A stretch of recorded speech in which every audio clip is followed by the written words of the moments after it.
Disaster has once again struck Haiti. Here's what happened and why.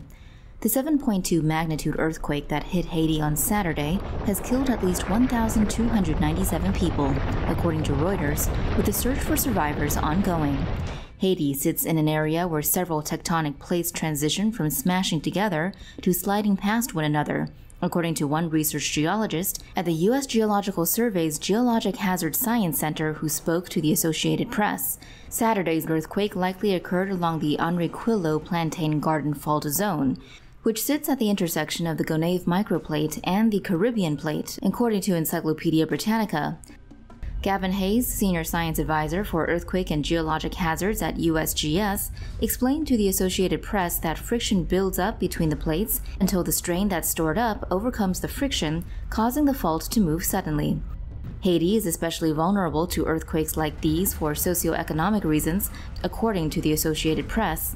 Its high population density and buildings that are primarily designed to withstand hurricanes rather than earthquakes exacerbate issues caused by seismic activity, but building earthquake-resistant buildings remains difficult in what is the poorest country in the Western Hemisphere. The fresh disaster comes at exactly the wrong moment for Haiti, as political chaos has ensued following the stunning assassination of its president. Here's how it went down. Martine Moïse, the wife of assassinated Haitian President Jovenel Moïse, has given her account of last month's attack, in which she was also seriously injured, notably telling CNN she believes presidential guards vacated their posts under orders from an unknown source. The Haitian First Lady says that minutes after hearing automatic weapons being fired outside, the bedroom door burst open and assassins began firing into the room. Initially, only she was hit, and while face down on the ground bleeding, she says around a dozen men ransacked the room, looking for something. I heard them saying, "That's not it. That's not it. There it is," she said. After the assassins had found what they were looking for, Moïse says they turned their attention to the president, with one of them making a phone call where they appeared to check that he was the correct target. Once they had done so, they shot him. Moïse says that after the attack, it was a maid who found her, before a team from the National Police eventually arrived to take her away, first to a local hospital and then by plane to a Miami hospital with her children, according to CNN. However, she says that as she left her home that night, she noticed there were no guards stationed on the grounds, where usually there would have been dozens, and this led her to conclude that they received an order to leave.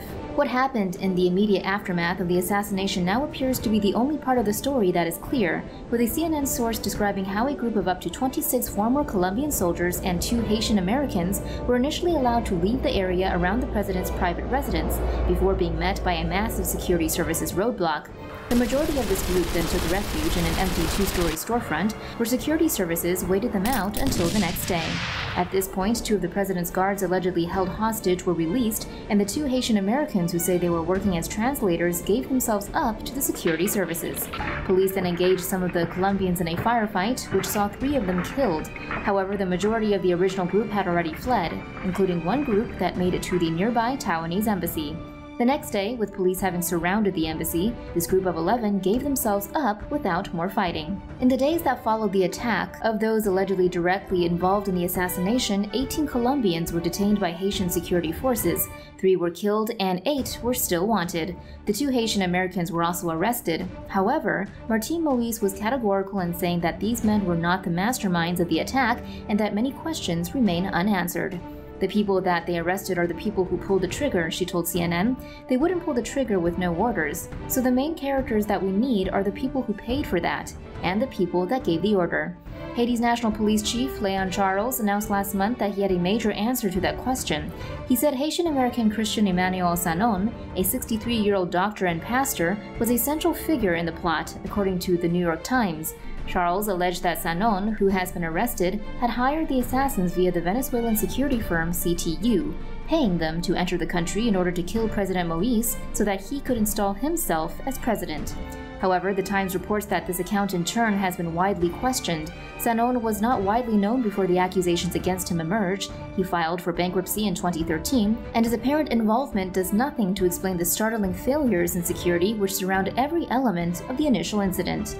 On top of the apparent absence of presidential guards, Haiti expert Kevin Pina reported that police at a checkpoint near the president's house had allowed the assassins up to the house, having claimed to be from the U.S. Drug Enforcement Administration. This was on the instructions of the Office of the Chief of Haiti's National Police, he said. The situation now is that, with investigations ongoing, CNN reports that at least 24 police officers are under investigation, according to Haiti Police Chief Leon Charles. 12 have been arrested, and 4 have been accused of working with the alleged Colombian mercenaries, according to National Police spokesperson Marie-Michelle Vernier. 2 men involved in running the president's security team have also been arrested so far, according to Reuters.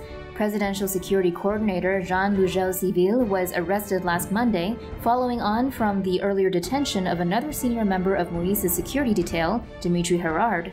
This leaves a major amount of investigatory work to do, but there are good reasons why not many, including Martine Moïse, seem to have a lot of faith in it. The New York Times reports that a judge and 2 court clerks who collected evidence for the investigation have had to go into hiding after receiving death threats, and that the requests for help from authorities were ignored. The 2 clerks also allege serious irregularities within the investigation. They say the police moved the bodies of those suspected of being assailants, took away some of the evidence, and denied them access to the crime scene for hours, in violation of Haiti's legal code. The same New York Times article also points out that more than 3 weeks after the incident, none of those arrested in connection with the assassination had been charged, which is against Haitian law and leaves the investigation vulnerable to legal challenges. This shocking murder has, to say the least, a lot left to unpack, and the investigation into it was always going to be difficult. But so far it has caused more questions than it has offered answers. The apparent confusion and atmosphere of doubt and distrust has only been enhanced by the fact that so far the Haitian National Police have not yet released CCTV footage from the night of the attack, according to CNN. For more news animations and explainers, hit the subscribe and bell button to join the TomoNews family. Thanks for watching.